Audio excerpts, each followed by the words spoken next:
Hello students, मैं सुनील। आप सभी का स्वागत है गूगल एग्जाम स्टडी के ऊपर। तो स्टूडेंट्स, आप सभी का एक बार मैं फिर से स्वागत करना चाहूँगा और आपको मैं बताना चाहता हूँ कि हम यहाँ पे पॉलिटी की जो क्लास है बिल्कुल बेसिक से शुरू करने जा रहे हैं। आज आज हमारा जो पहला यहाँ पे हम कहने का मतलब पहले हम क्या काम करेंगे, कुछ यहाँ पे प्रैक्टिस सेट जो है वो यहाँ पे शुरू करेंगे और प्रैक्टिस सेट करने के बाद में हम बिल्कुल थ्योरी से शुरू करेंगे और जो थ्योरी रहेगी वो बिल्कुल हमारी बेसिक से शुरू होकर के हाई लेवल तक लेके जाएंगे और संविधान के टॉपिक से हम यहाँ पे शुरू करेंगे। तो आज हम जो है एक प्रैक्टिस सेट करने वाले हैं। कुछ क्वेश्चन मैं ऐसे लेकर के आया हूँ संविधान के, और संविधान या कुछ अन्य जो जितने भी पॉलिटी के चैप्टर हैं उनमें से लगभग सभी से एक एक दो दो क्वेश्चन निकाल के हमने यहाँ पे सेट बनाया है। तो इस सेट के माध्यम से हम कुछ क्वेश्चन प्रैक्टिस सेट करेंगे, प्रैक्टिस यहाँ पे करेंगे और उसके बाद में हम जैसे ही कुछ प्रैक्टिस सेट कवर कर लेंगे तो उसके बाद में हम करेंगे थ्योरी वाला यहाँ पे सिस्टम। तो उसके बाद में हम देखो, अब हम जो आपके सामने यहाँ पे लगा हुआ है कि जैसे अभी इस प्रकार से कुछ क्वेश्चन है वो हमें यहाँ पे वो इसकी प्रैक्टिस करनी है। तो पहला क्वेश्चन आपके सामने है स्टूडेंट्स। देखो पहला क्वेश्चन क्या कह रहा है कि भारत की संघात्मक व्यवस्था निम्नलिखित में से किस देश के संविधान से ली गई है। यानी इसके अंदर सबसे पहले हमें क्या जानना है, सबसे पहले हमें ये पता होना चाहिए कि जो यहाँ पे कि जो संघात्मक व्यवस्था है वो संघात्मक व्यवस्था क्या होती है। संघात्मक व्यवस्था का मतलब ये होता है कि अगर सही रूप में देखा जाए तो हमारी जो केंद्र सरकारें होती है, या मैं कह दूं कि हमारी जो केंद्र सरकार है, केंद्र सरकार और दूसरा जो भी राज्य सरकार है, केंद्र सरकार और जो राज्य सरकार है, इनके बीच में क्या होता है कि विषयों का बंटवारा स्पष्ट रूप से किया गया है। कहने का मतलब होता है कि हमारे संविधान के अंदर जो केंद्र सरकार और जो राज्य सरकार है इनके बीच में क्या किया गया है, शक्तियों का स्पष्ट रूप से बंटवारा किया हुआ है। और ये केंद्र सरकार और स्टेट गवर्नमेंट अपने अपने क्षेत्र में क्या है, यहाँ पे इसमें इसका यूज करने में स्वतंत्र है, आजाद है। यानी कुछ जो विद्वान है वो ये मानते हैं कि आज भी जो हमारी संघात्मक, आज भी जो हमारी संसदीय शासन व्यवस्था है वो संघात्मक न होकर के एकात्मक है। कुछ विद्वान ऐसे कहते हैं कि संघात्मक है, कुछ कहते हैं कि एकात्मक है। तो यहाँ पर एकात्मक का मतलब ये होता है, अगर एकात्मक दृष्टि से देखा जाए तो ये होगा कि जैसे केंद्र के पास में क्या है, पावर ज्यादा होती है और स्टेट के पास में पावर क्या होती है, थोड़ी कम होती है, बस इतना ही होता है। तो आपको ये पता होना चाहिए कि भारत की संघात्मक व्यवस्था निम्नलिखित में से किस देश के संविधान से ली गई है। तो पहला ऑप्शन है कि कनाडा है, दूसरा यूनाइटेड किंगडम है, तीसरा संयुक्त राज्य अमेरिका और चौथा रहेगा यहाँ पे आयरलैंड। तो आपको इतना पता होना चाहिए कि हमारी जो संघात्मक व्यवस्था है वो किस देश के संविधान से ली गई है, कनाडा के संविधान से ली गई है। इतना ही नहीं, जब हमारा संविधान बना था तो इतना पता होना चाहिए कि कम से कम 60 देश ऐसे थे जिनसे हमारे संविधान में कुछ न कुछ जरूर ऐड किया गया है। ठीक है, उनमें से देखो हमें 60 की 60 कंट्री याद करने की जरूरत नहीं है, कम से कम 10 या 12 कंट्री ही याद हो जाए कि किस देश के संविधान से क्या लिया गया है। जैसे अब संयुक्त राज्य अमेरिका है तो अमेरिका के संविधान से हमारे संविधान में बहुत कुछ लिया गया है। जैसे जो हमारे फंडामेंटल राइट है, जो मौलिक अधिकार है, वो कहाँ से लिए गए हैं, अमेरिका के संविधान से लिए गए हैं। फंडामेंटल राइट का वर्णन संविधान के कौन से भाग में किया गया है, तो भाग यहाँ पे रहेगा 3। अगर पूछे कि फंडामेंटल राइट का वर्णन संविधान के कौन से आर्टिकल में किया गया है, तो आर्टिकल जो रहेंगे वो 12 से लेकर के 35 तक आते हैं। 12 से 35 तक क्या आते हैं, फंडामेंटल राइट आते हैं। इसी प्रकार से अगर पूछे कि आयरलैंड के संविधान से क्या लिया गया है, तो हमारे संविधान में जो डीपीएसपी है, DPSP directive principle of state policy, ये कहाँ से लिए गए हैं, तो ये लिए गए हैं आयरलैंड के संविधान से। तो फर्स्ट ऑप्शन जो हमारा रहेगा कनाडा के संविधान से क्या लिया गया है, तो ये हमारा ऑप्शन हो जाएगा सही कि भारत की संघात्मक व्यवस्था किस देश के संविधान से ली गई है, तो कनाडा के संविधान से ली गई है। इसी प्रकार से हम नेक्स्ट क्वेश्चन यहाँ पे करेंगे। तो नेक्स्ट हमारा क्वेश्चन है वो ये है कि हम भारत के लोग, हम भारत के लोग, जैसे इसमें क्या आता है कि हम भारत के लोग, ये जो शब्द है कि हम भारत के लोग, ये जो शब्द है यहां तक कहां से लिए गए हैं, शब्दों का प्रयोग संविधान में कहां पर किया गया है। तो हमारे संविधान की जो प्रियम्बल है, जो प्रस्तावना है, इसकी शुरुआत कहां से होती है, इन्हीं शब्दों से होती है कि हम भारत के लोग, we the people of India, हम भारत के लोग। अच्छा, ये जो हम भारत के लोग है ना, ये यहां तक सिस्टम जो है ये कहां से लिया गया है, इन शब्दों को हमारे संविधान में जोड़ा गया है यूएसए के संविधान से। यानी जो संविधान की प्रस्तावना है उसकी शुरुआत कहाँ से होती है? हम भारत के लोग। तो इसको कहाँ से जोड़ा गया है? यूएसए के संविधान से। पूछा गया है कि इन शब्दों का प्रयोग हमारे संविधान में कहाँ पर किया गया है, कि डीपीएसपी के अंदर किया गया है, कि फंडामेंटल राइट या नागरिकता, या फिर संविधान की प्रस्तावना। तो इसका जो ऑप्शन रहेगा वो फोर्थ ऑप्शन आता है। कहने का मतलब जो हमारे संविधान की प्रस्तावना है, इस प्रस्तावना के अंदर क्या किया गया है? संविधान की प्रस्तावना की शुरुआत कहाँ से होती है? हम भारत के लोग शब्दों से होती है। इसके अलावा जो हमारी जो नागरिकता है, तो इसका जो वर्णन है वो संविधान के कौन से भाग में किया गया है? तो भाग नंबर जो स्पेशल बना हुआ है 2। अगर पूछे कि इनका वर्णन संविधान के कौन से आर्टिकल में किया गया है, तो आर्टिकल रहेंगे 5 से लेकर के 11 तक। एक पॉइंट और याद रखना कि जब हमारा संविधान बनकर तैयार हुआ था 26 नवंबर 1949, 26 नवंबर 1949 को जब हमारा संविधान बनकर के तैयार हुआ था ना, तो कम से कम मान के चलो 16 आर्टिकल जो थे ना उनको लागू किया गया था। 16 आर्टिकल लागू किए गए थे। इनमें से कुछ जो आर्टिकल थे ना वो नागरिकता वाले भी लागू किए गए थे। नागरिकता वाले भी जो आर्टिकल हैं वो भी क्या किए गए थे, इनको यहाँ पे लागू किया गया था। तो ये तो हो गया कि भाग नंबर 2 के अंदर इसका वर्णन है, आर्टिकल 5 से लेकर के 11 तक आएगा। तो संविधान की प्रस्तावना, ये जो हमारा ऑप्शन है बिल्कुल सही हो जाएगा। तो हम भारत के लोग शब्दों का प्रयोग संविधान में कहाँ पर किया गया है? तो वो किया गया है हमारी संविधान की प्रस्तावना के अंदर। इसी प्रकार से जो नेक्स्ट हमारा जो क्वेश्चन रहेगा,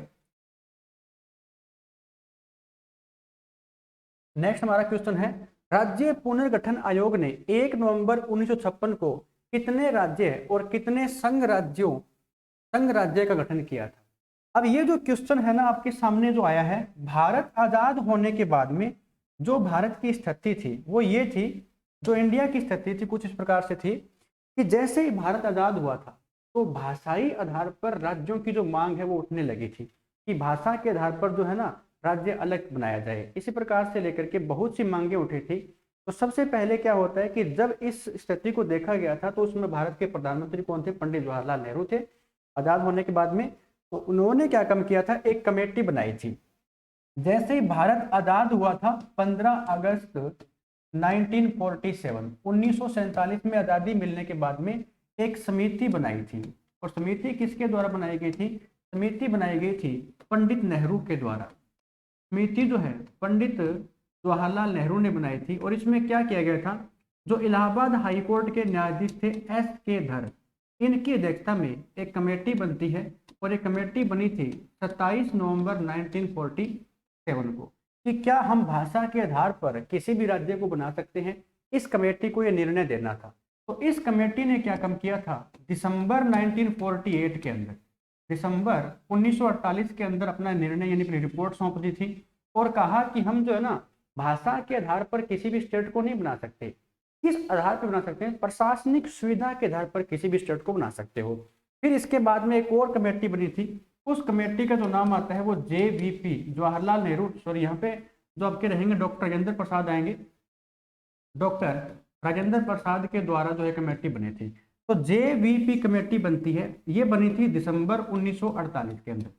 दिसंबर 1948 के अंदर बनती है। जवाहरलाल नेहरू, वल्लभ भाई पटेल और पट्टामी सीतारमैया, 3 व्यक्ति थे। तीनों को एक रिपोर्ट सौंपनी थी कि क्या हम भाषा के आधार पर बना सकते हैं।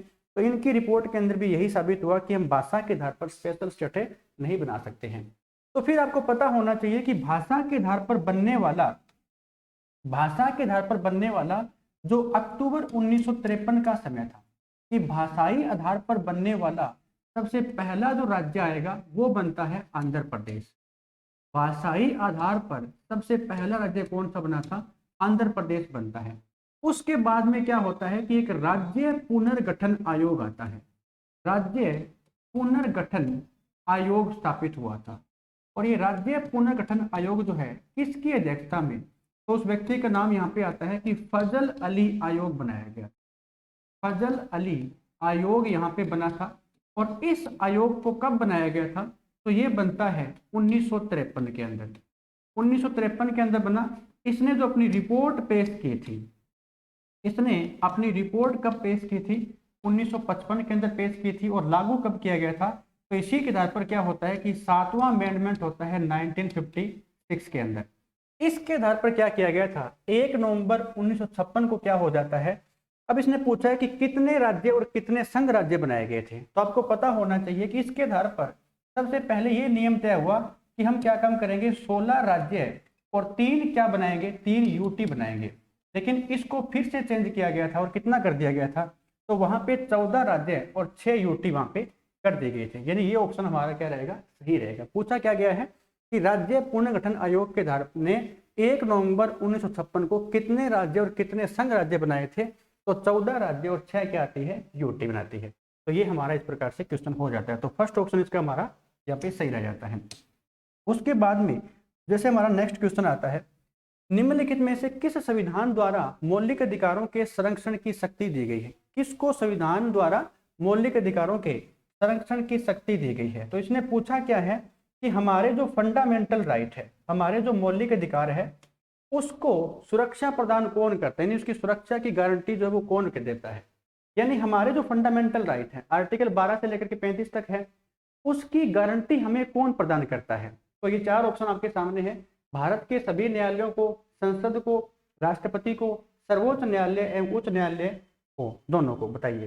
तो इसके अंदर देखो, भारत के सभी न्यायालयों को तो है, कोई दिक्कत नहीं है, लेकिन पूछा है कि मौलिक अधिकारों के संरक्षण की शक्ति किसे दी गई है। तो ये सभी न्यायालयों को नहीं दी गई है, यहाँ पे रहेगा सर्वोच्च न्यायालय और उच्च न्यायालय। यानी हमारा ये ऑप्शन जो है वो बिल्कुल सही रहेगा। अब इसके अंदर देखो, सर्वोच्च न्यायालय और उच्च न्यायालय, सर्वोच्च न्यायालय का मतलब होता है यहाँ पे बात हो रही है सुप्रीम कोर्ट की।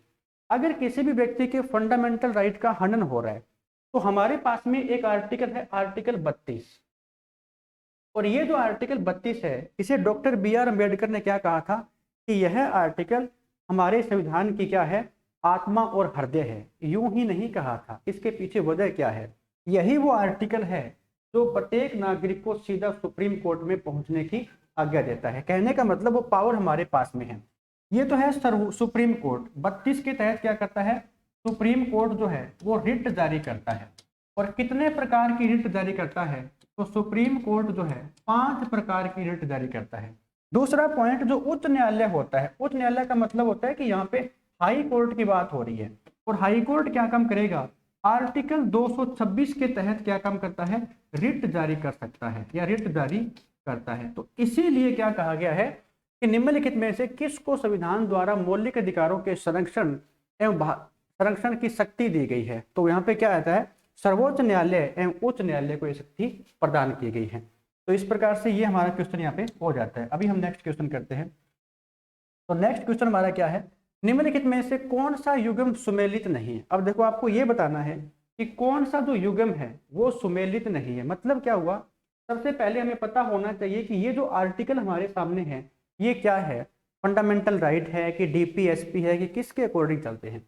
तो आर्टिकल 15 से 21 की बात हो रही है, मतलब सीधा सा है कि ये यहाँ पे किसकी बात कर रहा है।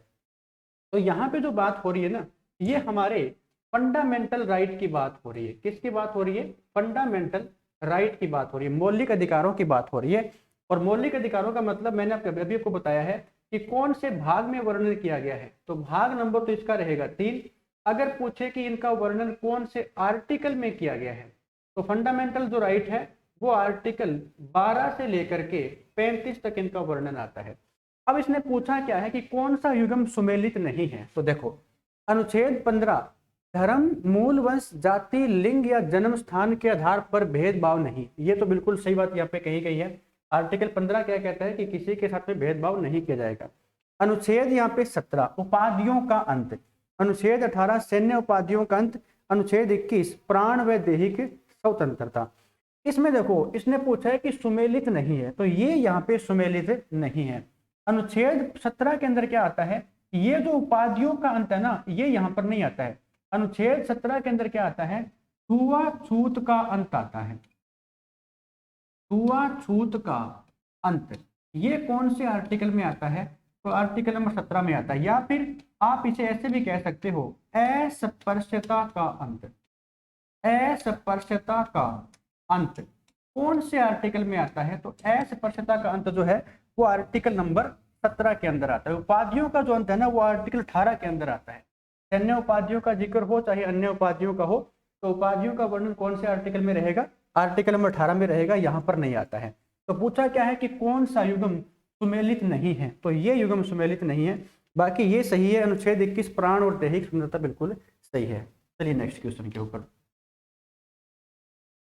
हमारा जो नेक्स्ट क्वेश्चन है, मूल कर्तव्य का वर्णन संविधान के किस अनुच्छेद में है, यानी मूल कर्तव्य का जो वर्णन है वो संविधान के किस अनुच्छेद में किया गया है। अब सबसे पहले देखो बात किसकी कर रहे हैं, मूल कर्तव्य की। यानी ये जो मूल कर्तव्य है ये हमारे संविधान के अंदर कब जोड़े गए थे। क्या हमारा संविधान जब बना था उसमें मूल कर्तव्य थे? एक भी नहीं था। हुआ यूं था कि जब हमारे देश के अंदर जो थर्ड इमरजेंसी लगी हुई थी, आपको पता है कि 1975 से लेकर के 1977 तक यहाँ ये वो समय था कि हमारे देश में आपातकाल लगा हुआ था। हमारे देश में क्या चल रहा था? आपातकाल चल रहा था। और आपातकाल कौन सा लगा हुआ था? तीसरा आपातकाल यहाँ पे चल रहा था। इसी दौरान क्या होता है, हमारे संविधान के अंदर 42वां अमेंडमेंट करवाया गया था। 42वां अमेंडमेंट कब हुआ था? 1976 को होता है। और यहाँ पर एक कमेटी बनी थी। कौन सी कमेटी बनी थी? वो कमेटी बनती है सरदार सौरण सिंह समिति बनती है। सरदार सौरण सिंह समिति बनी, सरदार सौरण सिंह समिति बनती है। और इस समिति की सिफारिश पर ही क्या हुआ था, हमारे संविधान में फंडामेंटल ड्यूटीज यानी मौलिक जो कर्तव्य है इनको जोड़ा गया था। इस समिति की सिफारिश पर कितने मौलिक कर्तव्य जोड़े गए थे? तो उस समय 10 मौलिक कर्तव्यों को जोड़ा गया था। लेकिन अगर पूछे कि वर्तमान में कितने मौलिक कर्तव्य आते हैं, वर्तमान में आते हैं 11वां। तो 11वां मौलिक कर्तव्य कब जोड़ा गया था? 88वां अमेंडमेंट हुआ था। ये घटना कब की रहेगी? तो ये 2002 की यहाँ पे बात आती है। ठीक है, तो ये पॉइंट इसके अंदर रहेगा, तो ये पॉइंट कर लेना। यानी 10 तो मौलिक कर्तव्य उसमें जोड़े गए थे। पूछा है कि मौलिक कर्तव्य संविधान के किस अनुच्छेद में जोड़े गए थे। तो जब यहाँ पे ये समिति बनी तो इसने कहा कि हमें एक तो अलग से भाग चाहिए होता है, और वो भाग कौन सा बनाया गया था? तो भाग 4 क बनाया गया था। और एक हमें क्या चाहिए होता है, अलग से आर्टिकल चाहिए होता है। यहाँ पे 2003 आएगा, 2003 अलग से आर्टिकल चाहिए होता है। आर्टिकल कौन सा बनाया गया था? तो आर्टिकल 51 क में इसके जोड़ दिया गया। इस प्रकार से सिस्टम बना था। तो अगर पूछे कि मूल कर्तव्य का वर्णन संविधान के किस अनुच्छेद के अंदर है, तो अनुच्छेद 51 के अंदर तो नहीं आता। ये तो रहेगा हमारा जो डीपीएसपी है, जो आपका डीपीएसपी है वो इसमें आता है अनुच्छेद 51 क। ये बिल्कुल सही रहेगा। अनुच्छेद जो 35 है ना, ये संसद को पावर मिली हुई है, संसद को पावर मिली हुई है कि वह मौलिक अधिकारों को लेकर के कानून बना सकती है। अनुच्छेद जो 49 है इसके अंदर क्या आता है, ये डीपीएसपी है। और कोई भी जो राष्ट्रीय महत्व के जो स्मारक हैं, कोई भी जो राष्ट्रीय महत्व के जो स्मारक है इनकी रक्षा करना ये राज्य का कर्तव्य बन जाता है। तो यहाँ पे कौन सा ऑप्शन रहेगा, मौलिक कर्तव्य का वर्णन संविधान के किस अनुच्छेद के अंदर है? अनुच्छेद नंबर 51 क के अंदर आता है। चलिए नेक्स्ट क्वेश्चन। राष्ट्रपति के निर्वाचक मंडल के सदस्य होते हैं। अब देखो सबसे पहले हमें क्या करना है, हमें ये पॉइंट पता होना चाहिए कि जो राष्ट्रपति के जो इलेक्शन होते हैं, तो राष्ट्रपति के इलेक्शन में कौन कौन लोग भाग लेते हैं। देखो अभी जैसे 2 महीने के बाद में क्या है, राष्ट्रपति के इलेक्शन होने हैं, तो कौन कौन लोग भाग लेते हैं? जो हमारी संसद होती है, जो हमारी संसद है,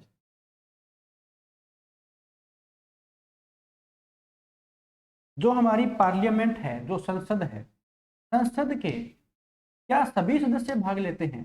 संसद के 2 सदन होती है, एक लोकसभा है और दूसरी क्या होती है, राज्यसभा। लोकसभा के वर्तमान में कितनी सीटें हैं? 543 सीटें आती है। पहले कितनी थी? 545।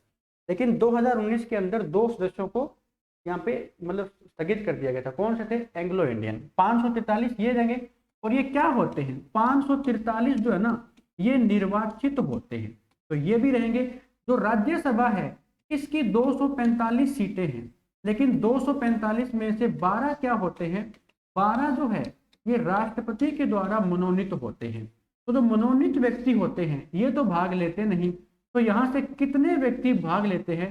233 लोग ये भाग लेते हैं।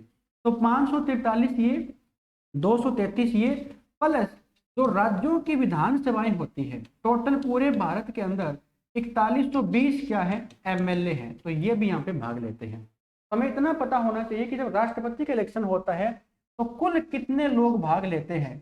4896 लोग भाग लेते हैं। अब इसने पूछा क्या है कि राष्ट्रपति के निर्वाचक मंडल में कितने कौन सदस्य भाग लेते हैं? संसद के दोनों सदनों के निर्वाचित सदस्य, बिल्कुल सही बात है। यानी संसद के दोनों सदनों के निर्वाचित, हमें यह पॉइंट देखना है कि निर्वाचित की बात कर रहे हैं, तो यहां पर भी निर्वाचित हो रहे हैं और ये यहां पर भी क्या हो रहे हैं? निर्वाचित। राज्य विधानमंडल के दोनों सदनों, अब यहां पे गड़बड़ी है, दोनों सदनों का मतलब होता है कि एक तो विधानसभा होती है, एक विधान परिषद होती है। तो राष्ट्रपति के इलेक्शन में जो विधान परिषद के मेंबर है वो लोग यहाँ पर भाग नहीं लेते हैं, अकेले विधानसभा के लोग भाग लेते हैं, तो ये लोग इसमें शामिल यहाँ पे नहीं होते हैं। सभी राज्यों की विधानसभाओं के निर्वाचित सदस्य है, ये देखो ये बिल्कुल सही बात कह रहा है यहाँ पे। दिल्ली और पुदुचेरी के विधानसभाओं के निर्वाचित सदस्य, यहाँ पर भी सही रहेगी। यानी यहाँ पर राज्य विधानमंडल के दोनों सदनों की जब बात होती है तो विधान परिषद के सदस्य यहाँ पे भाग नहीं लेते हैं। तो इस प्रकार से हमारा जो ऑप्शन रहेगा वो पहला सही है, 3 और यहाँ पे 4, तो किस पे रहेंगे? तो ये हमारा जो ऑप्शन है क्या हो जाएगा? सही हो जाएगा। नेक्स्ट क्वेश्चन चलते हैं। चलिए, भारत सरकार का संवैधानिक अध्यक्ष होता है। अब इसने पूछा क्या है कि भारत सरकार का जो संवैधानिक अध्यक्ष होता है वो कौन होता है? पूछा क्या गया है? संवैधानिक अध्यक्ष कौन होता है? राष्ट्रपति होता है, प्रधानमंत्री होता है, भारत का मुख्य न्यायाधीश या फिर महान्यायवादी? तो इसके अंदर हमें देखना है कि संवैधानिक प्रमुख की बात हो रही है, तो कौन होगा? भारत का राष्ट्रपति होता है। जो संवैधानिक प्रमुख होता है ना वो कौन होता है? भारत का राष्ट्रपति होता है। प्रधानमंत्री जो होता है ना ये केंद्र सरकार का प्रमुख होता है।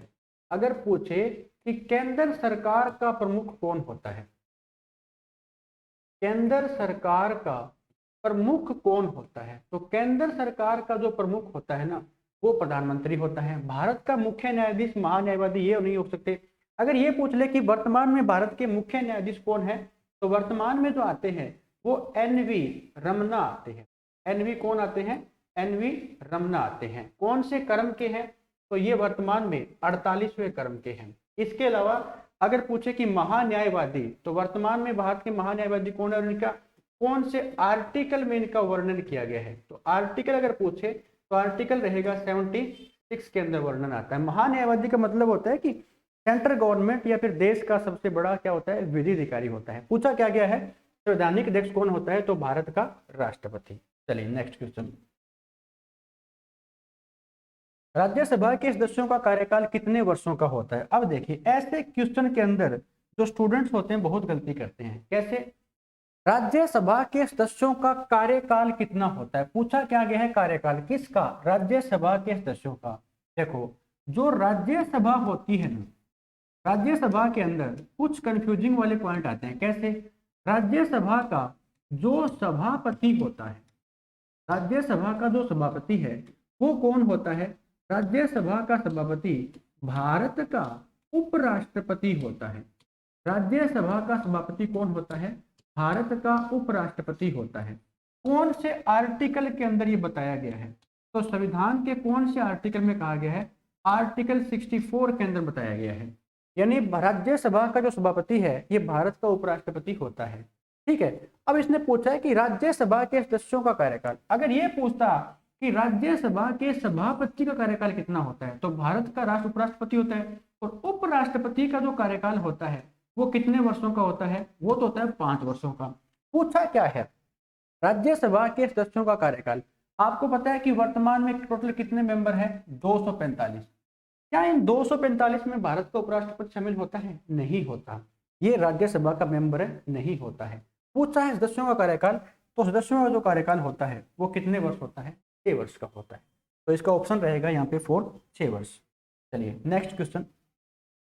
केंद्रीय विधानमंडल का अध्यक्ष बनने वाले पहले भारतीय कौन थे? अब इसके अंदर पूछा क्या गया है कि केंद्रीय विधानमंडल के अध्यक्ष बनने वाले पहले भारतीय व्यक्ति, तो इसके अंदर आता है कि पहला जो ऑप्शन है सचिदानंद सिन्हा है, जीवी मावलंकर जी है, विट्ठल भाई पटेल है। तो इसका ऑप्शन कौन सा रहेगा? विट्ठल भाई पटेल। और ये घटना कब की रहेगी? 1925 के अंदर रहेगी। अगर ये पूछे कि केंद्रीय विधानमंडल का अध्यक्ष बनने वाला पहला व्यक्ति कौन था, यानी इसका पहला जो अध्यक्ष था केंद्रीय विधानमंडल का, जो पहला यहाँ पे अध्यक्ष था, वो घटना कब की रहेगी? 1921 की बात कर रहे हैं, और उसका नाम आता है फ्रेडरिक वाहिक। फ्रेडरिक वाइट, फ्रेडरिक वाइट, ये तो था 1921 के अंदर। लेकिन पूछा क्या है, अध्यक्ष बनने वाले पहले भारतीय व्यक्ति कौन थे? तो पहले भारतीय व्यक्ति आते हैं विट्ठल भाई पटेल। नेक्स्ट पॉइंट या नेक्स्ट क्वेश्चन हमारा, प्रधानमंत्री की नियुक्ति का प्रावधान संविधान के किस अनुच्छेद के अंतर्गत किया गया है? पहला क्वेश्चन तो देखो इसी के अंदर यहाँ पे ये बन जाता है। इसने पूछा क्या है कि प्रधानमंत्री की नियुक्ति, एक पॉइंट ध्यान रखना, प्रधानमंत्री नियुक्त होता है कि मनोनीत होता है, वो कैसे होता है? प्रधानमंत्री की नियुक्ति होती है का प्रावधान संविधान के कौन से अनुच्छेद में किया गया है? अनुच्छेद 72। इसमें नहीं किया गया है क्योंकि इसमें क्या आती है? इसमें आती है क्षमादान शक्तियां। इसमें क्या आती है? इसमें तो आती है क्षमादान शक्तियां, और क्षमादान शक्तियां जो है वो किसको मिली हुई है? ये भारत के राष्ट्रपति को मिली हुई है। किसके पास में आती है? राष्ट्रपति। अनुच्छेद 76 के अंदर क्या आता है? जो भारत का महान्यायवादी होता है, भारत का जो महान्यायवादी है उसका वर्णन है अनुच्छेद 75(1). इसके अंदर बिल्कुल सही आता है। कौन सा ऑप्शन सही रहेगा? ऑप्शन नंबर 3, अनुच्छेद 75(1) के अंदर क्या होती है? भारत के प्रधानमंत्री की होती है नियुक्ति। चलिए नेक्स्ट क्वेश्चन, भारत में अवशिष्ट शक्तियां किसमें निहित है? अवशिष्ट शक्तियां किसमें निहित है? देखो इसके अंदर पूछा क्या गया है कि जो अवशिष्ट शक्तियां होती है ये किसमें निहित है? आपको पता होगा कि हमारे संविधान की जो 7वीं अनुसूची है, जो 7वीं क्या है? अनुसूची है, इसमें 3 प्रकार की सूचियों का वर्णन है। एक तो यहाँ पर आती है संघ सूची, संघ सूची, दूसरी आती है राज्य सूची, संघ सूची, दूसरी राज्य सूची, और तीसरी आती है समवर्ती सूची, समवर्ती सूची।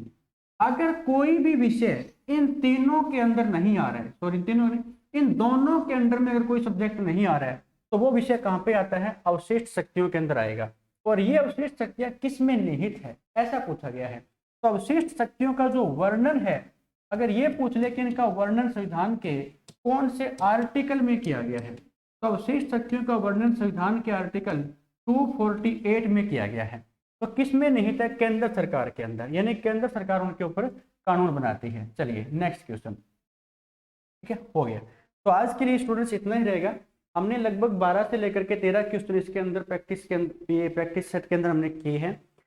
तो अब कल हम नेक्स्ट इसी प्रकार से क्लास हमारी कंटिन्यू रहेगी। बढ़िया से बढ़िया हम प्रैक्टिस सेट आपको यहाँ पे करवाने वाले हैं। इसी प्रकार से हम प्रैक्टिस करते रहेंगे। जितने भी पॉलिटी के क्वेश्चन हमारे बनते हैं या जितने भी एग्जाम की दृष्टि से इंपॉर्टेंट क्वेश्चन होते हैं वो सभी मैं आपके सामने यहाँ पे लेकर आऊँगा। तो ठीक है, आज की क्लास के अंदर इतना ही रहेगा। कल हम नेक्स्ट इसी प्रकार से कुछ जो क्वेश्चन है वो हम प्रैक्टिस करेंगे। Thank you students.